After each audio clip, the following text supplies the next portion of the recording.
What if Jesus boiled down the entire Bible to just two sentences? Imagine a religious expert trying to trap Jesus with a loaded question.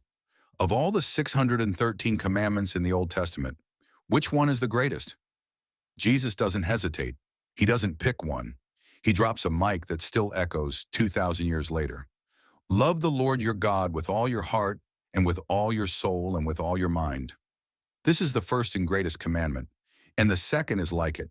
Love your neighbor as yourself.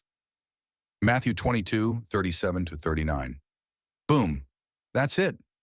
The whole Bible, every law, every prophet, every miracle, every sacrifice, distilled into two explosive lines.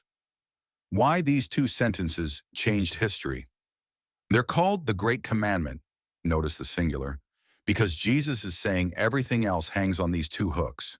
Miss them, and you miss the entire point of faith.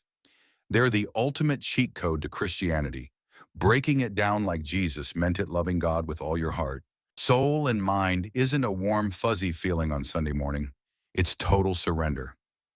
Heart, your deepest desires and affections. Soul, your very life and identity. Mind, your thoughts, plans, worldview. It's letting God sit in the driver's seat of every single room in your life. No area gets a do not disturb sign. And the second command, brutally practical. Love your neighbor as yourself means you don't get to treat anyone worse than you'd want to be treated.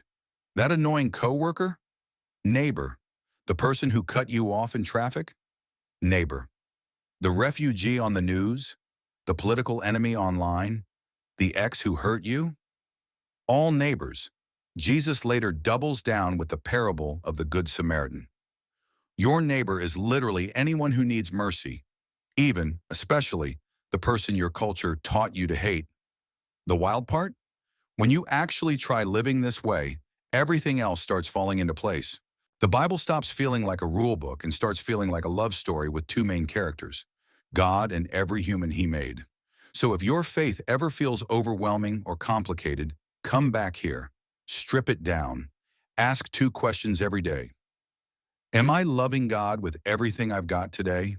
Am I loving the people around me like I want to be loved? Start there and watch the rest of life catch fire.